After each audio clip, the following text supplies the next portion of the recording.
Olá, meus queridos, estamos aqui mais uma vez e como vocês já viram aí na nossa chamada, né, na entrada do nosso vídeo, hoje com a cara nova, esse vídeo mudando aí um pouquinho, aperfeiçoando, vocês já viram que nós vamos estudar Samuel, 1º e 2º Samuel. Dessa vez a gente vai fazer 2 livros, porque eles são como um só. E de fato, né, esse tempo tem sido muito gostoso de poder estudar e descobrir coisas cada vez mais novas, né, coisas mais interessantes acerca da palavra de Deus, dos livros que nós estudamos. E o meu desejo é que você possa aprender cada vez mais, que você possa crescer cada vez mais no conhecimento. E eu sempre digo e repito, pause o vídeo, olhe os textos bíblicos, avalie, estude, aprenda e se tiver dúvidas, manda pra gente. Manda pra gente, a gente vai tentar responder à medida do possível as perguntas que forem feitas e tentar ajudar você aí a ter uma compreensão cada vez mais acurada, mais próxima, né, da palavra de Deus, que a gente possa crescer juntos nisso, né? E às vezes a sua pergunta é a pergunta que eu também não fiz para o texto, e isso vai me ajudar a compreender. Então nós vamos estudar 1º Samuel, e nós vamos ver aí então o que nós podemos aprender com este livro, o que nós podemos aprender com o livro de 1º e 2º Samuel, né? Não apenas 1º Samuel, mas 1º e 2º Samuel. O que esse livro tem para nós? Qual é a intenção do nosso estudo? Primeiro, ter uma visão histórica da monarquia nos livros de Samuel. Como começou a monarquia? Como elas iniciaram? Depois, vamos trabalhar um pouco sobre aquietar o nosso coração diante da soberania de Deus. Como Deus agiu soberanamente em todas essas circunstâncias na instituição da monarquia em Israel. E pedir perdão a Deus quando a gente entender que julgamos alguma coisa ou alguém pela simples aparência, sem entendermos o projeto de Deus, ou o que Deus está fazendo, ou como Deus pode usar aquilo que a gente acha talvez inferior, pequeno, enfim. Nós poderemos trabalhar e aprender muito aí com o livro de Samuel. Os livros de Samuel, o 1 não, né? Os 2. Então vamos lá, uma pequena introdução. Vamos fazer uma introdução aí para o nosso estudo. Samuel é uma das figuras mais notáveis do Antigo Testamento.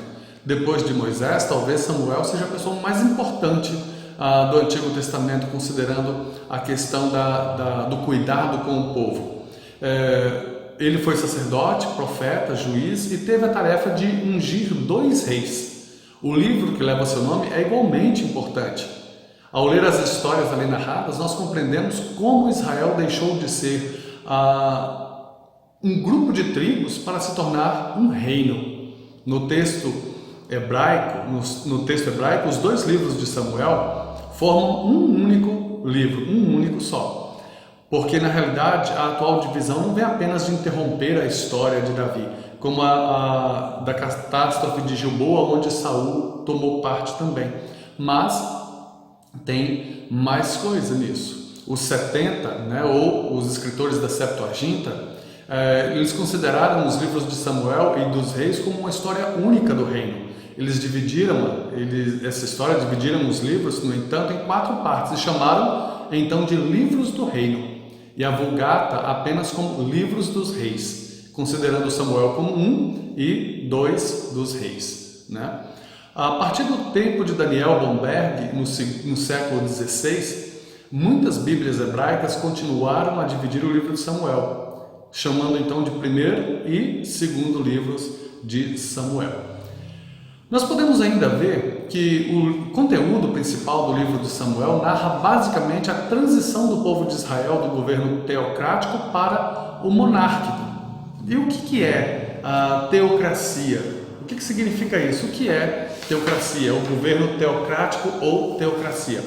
No dicionário, nós vemos que teocracia significa, do grego theos, né, mais cracia, que é poder, e é o sistema de governo em que as ações políticas, jurídicas e policiais são submetidas às normas de algumas religiões. O poder teocrático pode ser exercido direta ou indiretamente pelos clérigos de uma religião. Então, basicamente, teocracia no dicionário é isso. Nós entendemos biblicamente que teocracia é o governo de Deus, é quando Deus governa o seu povo, quando Deus está na direção do seu povo. E óbvio que nesse caso, Deus falava com homens e com eles ali, tratando com eles, dizia o que ele desejava para o seu povo. É claro que também havia aí a cleritocracia, né? Não a teocracia, mas a clerocracia, onde os clérigos tomavam decisões por si só, sem ouvir a voz de Deus ou sem fazer nada de acordo com Deus, com aquilo que Deus queria. E essa clerocracia acabava mais por tomar decisões por si só, né? E claro, mesmo no meio do povo de Deus também tiveram isso. A gente viu nos livros dos juízes que mesmo os juízes erraram, né?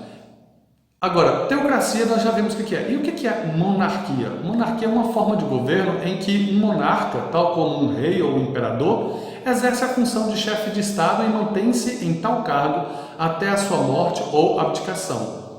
Então, essas são as diferenças. E nós vamos ver que o povo de Israel estava passando da teocracia, o governo de Deus, onde Deus governava o seu povo por meio dos seus líderes, onde ele falava com os sacerdotes para dar ao povo aquilo que ele queria que o povo fizesse, para uma monarquia, onde o povo teria um rei. É isso que nós vamos ver então. Então, uma visão panorâmica do livro, entendendo aí algumas coisas, nós vemos que o Samuel foi o principal escritor, principalmente no primeiro livro.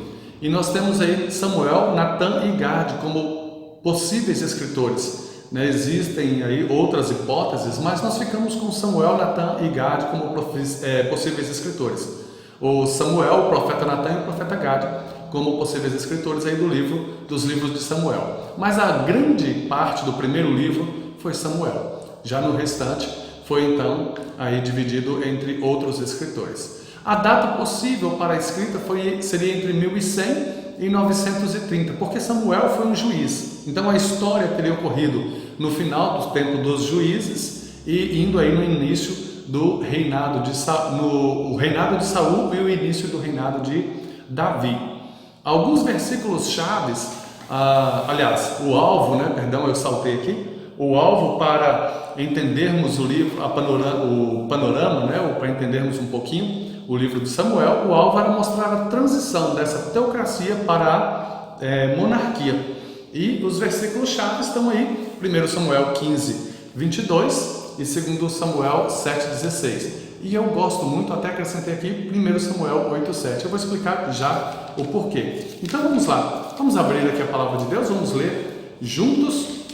Eu quero ler aqui com vocês o primeiro versículo, que está lá em 1 Samuel capítulo 15, verso 22, que é o versículo dado aqui pela nossa editora, pela editora Cristã Evangélica, a editora que produziu esse material, e ele diz assim: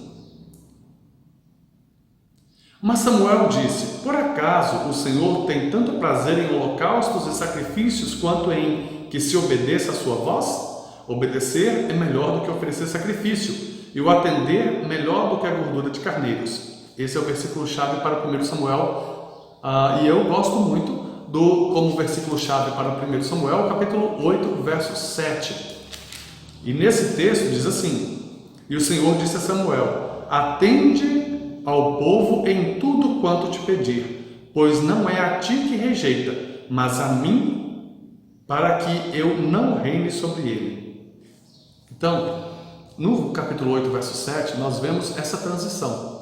E a transição se dá porque o povo de Israel já não queria mais Deus como governante deles. Deus fala com Samuel sobre isso. Eles chegam a Samuel e dizem: Samuel, nós não queremos mais que você nos governe, que você nos lidere. Os seus filhos abandonaram os caminhos do Senhor, então nós queremos um rei como os outros povos. Aí Samuel fica irado, fica irritado, e Deus diz: Calma, Samuel, faz o que eles estão pedindo, porque não é a você que eles estão rejeitando, é a mim, diz o Senhor. Ok? Então, e aí nós temos agora 2 Samuel, capítulo 7, verso 16, o texto-chave para 2 Samuel, que está lá no capítulo 7, então, verso 16, que diz assim: Mas a tua casa e o teu reino serão firmados para sempre diante de ti, o teu trono será estabelecido para sempre. Essa foi a palavra que Deus deu por meio de Natan a Davi. dizendo: o teu reino, Davi, será estabelecido para sempre. E aqui é fantástico, porque quando Deus diz que o reino de Davi vai ser estabelecido para sempre, nós temos uma profecia messiânica. Porque Davi não viveu para sempre, Salomão não viveu para sempre, nenhum dos descendentes de Davi viveram para sempre, mas o rei que reina para sempre é da linhagem de Davi, e esse rei é Jesus. Fantástico, né? Muito gostoso isso. Palavras-chave então: 1 Samuel, transição; 2 Samuel, a aliança que Deus faz com Davi para com o seu povo. Então nós temos a divisão, uma estrutura mais ou menos assim, em 1 Samuel: o nascimento do reino unido.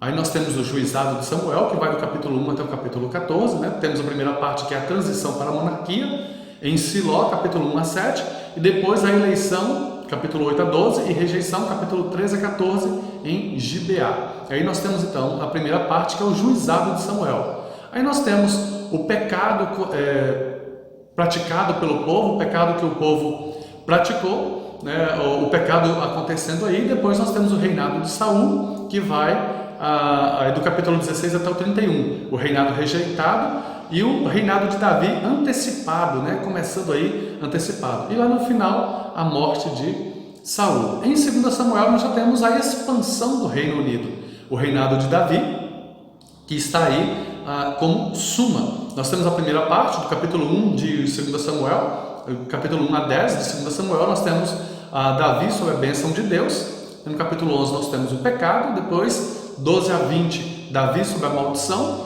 e no finalzinho, 21 a 24, o apêndice de Davi, a apêndice da história dele, o finalzinho, a retrospectiva e prospectiva, mostrando aí em Jerusalém, do capítulo 12 até o capítulo 24, onde aconteceu.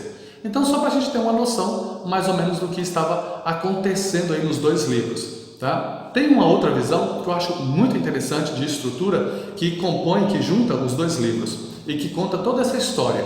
E aí nós temos a primeira parte, então a estrutura dos livros de Samuel, como uma única estrutura. E nós temos a primeira parte como a vida e o ministério de Samuel, capítulo 1, do verso 1 até o capítulo 7, verso 17, de 1 Samuel. E a vida e o ministério de Saul, ainda em 1 Samuel, capítulo 8, verso 1, até o capítulo 14, verso 52. Na terceiro ponto, nós temos a vida e o começo do ministério de Davi, que vai de 1 Samuel 15:1 até 2 Samuel 20:26. E por fim, os últimos dias da vida de Davi, que é 2 Samuel 21:1 até 24:15.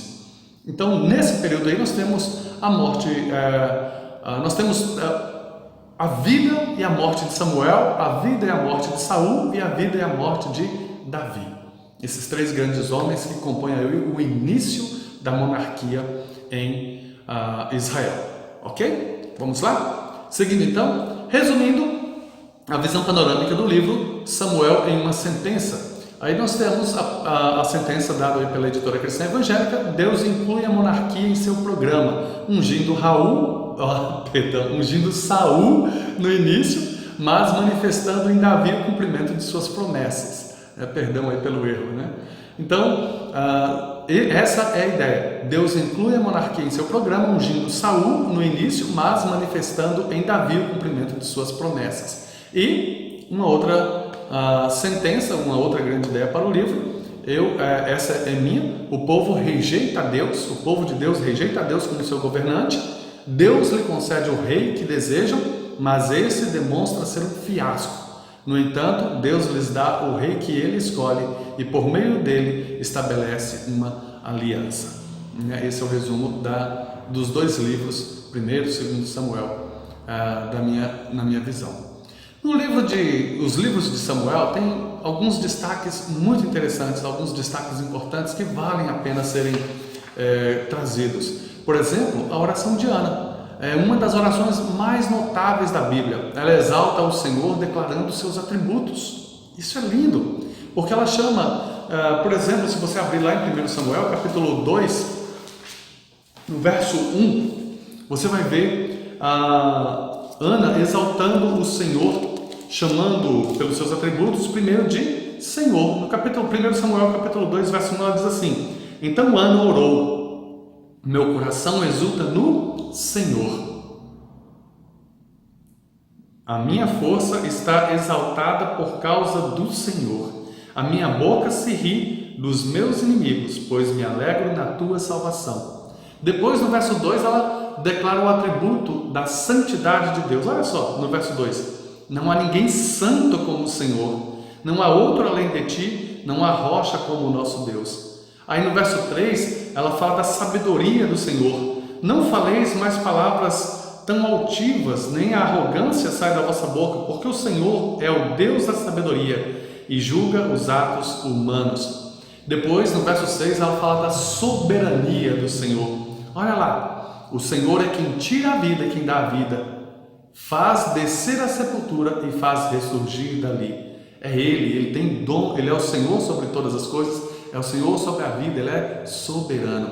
É o dono das riquezas. No verso 7, o Senhor faz empobrecer e enriquecer, abate e também exalta. E no verso 10 ela declara Deus como juiz. Então Eucana voltou para casa, no verso 10, os que lutam contra o Senhor serão despedaçados, trovejará desde os céus contra eles. O Senhor julgará as extremidades da terra, dará força ao seu rei e exaltará o poder do seu ungido. Então aqui ela está ressaltando esse Deus maravilhoso. E é isso, é um destaque fantástico nesse texto, porque nos ajuda a ver o coração de uma pessoa piedosa, que ama a Deus. E aí a gente vê, traz para nós aqui, como tem sido a nossa oração, como tem sido a sua oração. Quais atributos de Deus você ressalta quando você está orando? Você descansa na soberania do Senhor? Você descansa na santidade do Senhor, na vontade do Senhor? Isso é muito interessante. Nós precisamos aprender a observar essas questões, também esses pontos. Outros destaques importantes, por exemplo, na história de Samuel, tem destaques fantásticos. Deus fala, por exemplo, no nascimento e infância de Samuel. Deus fala com Samuel em um momento em que isso não era mais comum. No capítulo 3, no verso 1, nós lemos assim: o menino Samuel continuava servindo ao Senhor, supervisionado por Eli. Naqueles dias a palavra do Senhor era muito rara e as visões não eram frequentes, mas Deus fala com Samuel. Olha lá no verso 4. Então o Senhor chamou: Samuel, Samuel. E ele respondeu: aqui estou. E olha, não somente isso, mas Deus revelou a Samuel e não ao sacerdote os planos dele, os planos do próprio Deus. O próprio Deus revela os seus planos a Samuel e ainda era um menino, né? E Deus fala com ele, olha, no verso 11. Então o Senhor disse a Samuel: estou a ponto de fazer algo em Israel que fará tinir os ouvidos de todo aquele que o souber. E o povo olha para Samuel e o reconhece como um profeta de Deus. Olha no verso 19 desse texto.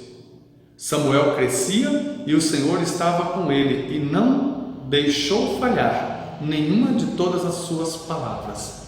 E no verso 20, e todo Israel, desde Dan até Berseba, reconheceu que Samuel estava confirmado como profeta do Senhor, mesmo ainda crescendo, ainda menino. Enquanto crescia, o Senhor falava e as coisas que Samuel falava, a manda do Senhor, se cumpriam e o povo reconhecia que Samuel era um profeta do Senhor. Esse é um destaque importante, mas tem mais coisas da vida de Samuel. Por exemplo, Samuel teve um ministério triplo.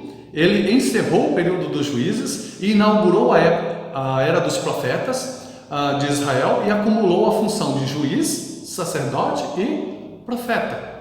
Esse foi Samuel. É uma característica interessante, algo interessante da história de Samuel para a gente aprender. Uma outra coisa, por exemplo, da história de Samuel é o que estava acerca de Eli. Eli foi o tutor de Samuel. Eli foi quem ensinou Samuel o que ele deveria fazer como profeta. Só que havia um contraste entre Eli e Samuel. Eli estava conformado com a situação do povo.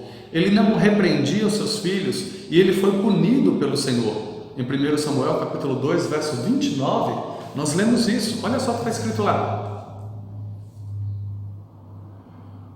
Por que desprezais o meu sacrifício e a minha oferta que ordenei se fizessem na minha morada? Porque honras teus filhos mais do que a mim engordando-vos com o melhor de todas as ofertas do meu povo Israel?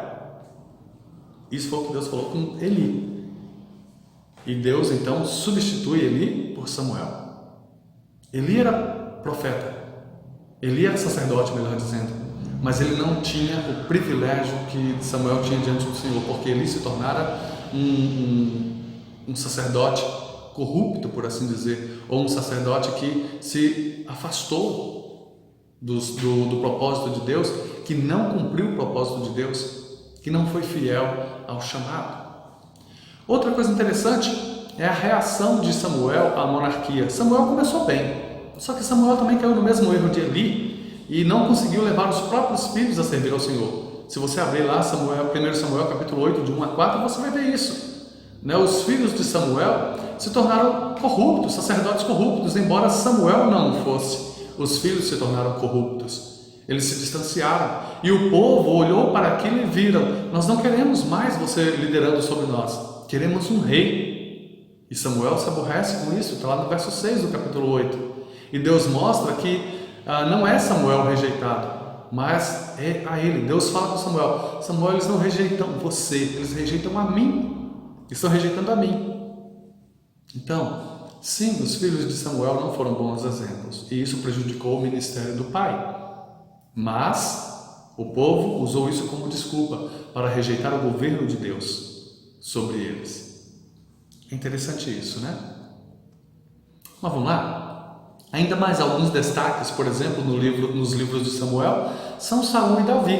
Há um contraste muito interessante, muito grande entre esses dois homens. Nós podemos aprender muito com os contrastes entre os dois primeiros reis de Israel. Saul e Davi são amplamente contrastados durante todo o livro. Por exemplo, a origem de Saul é de Benjamim. 1 Samuel capítulo 9, verso 1. Você pode olhar lá depois. E a origem de Davi é de Judá. A aparência de Saul é exaltada, era o mais belo entre todos, da sua linhagem, entre todos os homens ali, mais alto. 1 Samuel capítulo 9, verso 2. A de Davi era elogiada, 1 Samuel 16, 12. A atitude de Saul, ele saiu a procurar as jumentas que foram perdidas. A de Davi era o cuidado, ele pastoreava as ovelhas do seu pai. Saul, ele foi ao encontro do profeta, 1 Samuel capítulo 9, verso 14. E em 1 Samuel 16, 13, nós vemos que o profeta vai ao encontro de Davi. Então, a relação foi diferenciada. A unção, quando eles foram ungidos reis, Saul foi ungido caminhando para fora da cidade, 1 Samuel 9, 27 e capítulo 10, verso 1. O Espírito se apossou de Saul, 1 Samuel 10, 10, mas saiu dele porque Deus o havia rejeitado como rei. E foi muito rápido, essa rejeição, porque ele foi ungido rei, mas ele logo fez algo que Deus não se agradou. Ele tomou o lugar e o trabalho de profeta, e Deus o rejeita por isso. Já Davi, no meio dos seus irmãos, 1 Samuel 16, 13, o Espírito se aposta de Davi e não abandona até a morte do rei. E isso, Deus honra Davi. Ainda algumas coisas, por exemplo, a coroação de Saul foi diante de todo Israel, 1 Samuel capítulo 10, verso 24. A coroação de Davi foi primeiro diante de Judá, 2 Samuel 2, e depois diante de todo Israel, 2 Samuel capítulo 5, verso 3. A postura de Saul era sempre de presunçoso, de orgulhoso, mas a de Davi era reconhecido como o homem segundo o coração de Deus. São algumas coisas importantes para a gente ver, alguns dados importantes, alguns destaques característicos. Agora, alguma coisa importante sobre isso. Deus prometera que daria um rei, um cetro, ao seu povo, alguém que os governasse. Está lá em Gênesis 49, verso 10. Deixa eu ler com você. Olha só, Gênesis 49, verso 10, a promessa que Deus faz. Já no final da vida, Jacó dá essa orientação, ele dá essa palavra. Gênesis 49, 10, ele diz assim, no finalzinho: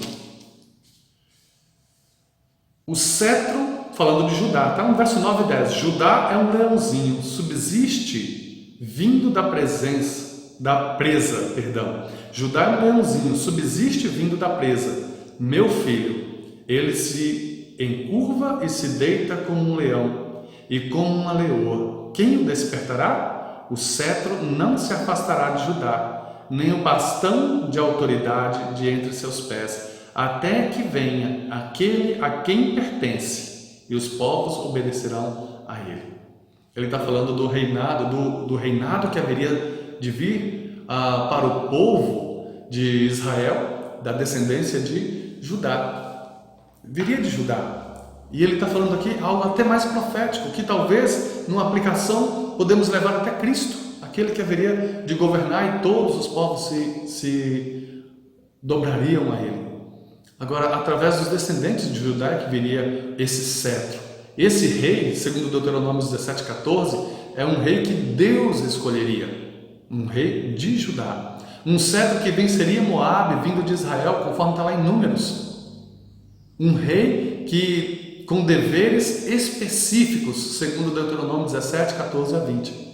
E Saul não podia ser. Primeiro, porque não era de Judá. Segundo, porque ele não cumpriu os deveres específicos que Deus havia dado ao rei, que Deus determina para o rei. Ele não honra. O povo rejeita a Deus no seu governo. Não espera o rei que Deus quer levantar, mas eles querem um rei conforme os outros povos. Está lá em 1 Samuel capítulo 8, verso 5. Nós queremos um rei conforme os outros povos. E então Deus disse a Samuel: dê o que eles querem.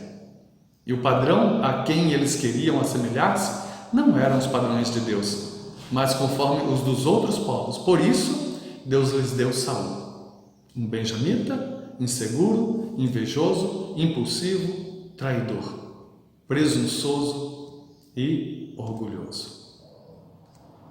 Esse era Saul. Por isso, o reinado de Saul caiu tão fácil. Não que Davi não tenha errado. Davi errou sim, errou várias vezes e de muitas maneiras, mas ele sempre teve o coração voltado a adorar ao Senhor e a render ao Senhor o seu pedido de perdão, a sua súplica para que Deus não se afastasse dele. E assim, nesse coração arrependido e contrito, Deus tratava, Deus trabalhava. Ok? Outros destaques que nós podemos ver são os personagens coadjuvantes dessas histórias, mas ilustres também. Como, por exemplo, Jonatas era um personagem fantástico dessa história. E Jonatas foi o filho mais velho de Saul, herdeiro natural do trono, ao contrário do seu pai, que ele nunca perseguiu Davi, nem temeu ceder o lugar ao ungido de Deus por meio do profeta Samuel. Jonatas nos ensina que a lealdade a Deus é refletida nos relacionamentos. Outro personagem também nessa história coadjuvante, mas também ilustre personagem, foi Abiatar, um profeta, um sacerdote, melhor dizendo, sobrevivente da matança promovida pelo rei Saul. Ele saiu, um sacerdote que saiu e foi contar a Davi o que tinha acontecido, lá em 1 Samuel 23, 20 a 23. Reconheceu o erro de ambos ao deixar um estrangeiro ouvir o plano de fuga de Davi e como foi ajudado pelo sacerdote. No entanto, ofereceu-se para ajudar a Davi, mesmo correndo o risco de morrer. Esse Abiatar foi muito interessante também aí na história de 1 e 2 Samuel. Depois nós temos Abigail, uma mulher sábia entre dois homens, um tolo e um precipitado. Davi reagiu com igual insensatez e queria começar uma batalha. Então Abigail tomou a melhor decisão e apaziguou o ânimo de Davi. Após o encontro deles, Davi reconheceu a sabedoria de Abigail. Está em 1 Samuel 25, de 32 a 35. Um personagem relevante aí na história. Dela a gente pode aprender e fazer uma pergunta: o que a gente faz diante dos conflitos? A gente tenta apaziguar ou a gente coloca mais lenha na fogueira? Outro personagem interessante na história de 1 e 2 Samuel é Joabe, um dos personagens mais mal interpretados das Escrituras. Ele desobedeceu, matou, manipulou, lutou para manter o trono de Davi. E algumas vezes agiu com a voz da consciência como se fosse o lado sensato de Davi em tempos de loucura. Joabe nos ensina claramente que lealdade, sim, mas não a qualquer preço. O erro de Davi, quanto a Joabe, foi não ter tomado atitude nem para o elogio, nem para repreensão. Quando a gente é liderado por alguém, a gente precisa ser fiel à nossa liderança. E quando a gente é líder, precisamos interagir com os nossos liderados, reconhecendo os seus pontos positivos e os negativos. O último personagem coadjuvante, também ilustre dessas histórias, é Absalão. Filho de Davi, talvez seja o melhor exemplo do efeito da negligência de Davi como pai. Absalão matou Amnon, seu meu irmão, e recebeu a ira, mas não a repreensão de seu pai. Está lá em 2 Samuel capítulo 13, verso 39. Em Reis, quando pela segunda vez um filho tenta tomar o trono à força, o autor bíblico menciona a ausência paterna de Davi, lá em 1 Reis capítulo 1, verso 6. Você pode conferir lá. E nos ensina que, como pais, nós temos uma responsabilidade muito grande de ensinar os nossos filhos, de dar a eles o elogio, mas a disciplina. São coisas interessantes para a gente aprender, não é verdade? Destaques interessantes aí no livro de 1 e 2 Samuel que nos trazem aí ensinos preciosos. Nós temos temas importantes nos livros de Samuel. Por exemplo, o tema do reinado. Devido a que o Israel sofreu por causa de juízes e sacerdotes corruptos, o povo quis um rei. Queriam a organização como as nações que os rodeavam, e Deus lhes deu um rei. O estabelecimento de uma monarquia não resolveu os problemas de Israel, porque o que Deus deseja é a entrega genuína de cada pessoa a Ele como o seu rei. Deus queria ser o rei do povo, mas o povo não queria o reinado de Deus. Nenhum governo, nem conjunto de leis poderão substituir o governo de Deus na vida e no coração. Outro tema importante é o controle de Deus, a soberania de Deus. Israel prosperou enquanto o povo viu Deus como seu rei verdadeiro. Quando os líderes se separaram da lei de Deus, Ele interveio em suas vidas e invalidou suas ações. Assim, Deus manteve o controle final sobre a história de Israel. Deus colocou o rei e tirou o rei. É isso que nós vemos muitas vezes nos Salmos. Tu colocas os reis e tiras os reis. Deus sempre está trabalhando neste mundo, meus irmãos. Mesmo que não vejamos o que Ele está fazendo e como está fazendo, mas Ele está trabalhando. Ao confiarmos na soberania de Deus, podemos enfrentar as situações difíceis da nossa vida com valentia, tendo a convicção: Deus é soberano.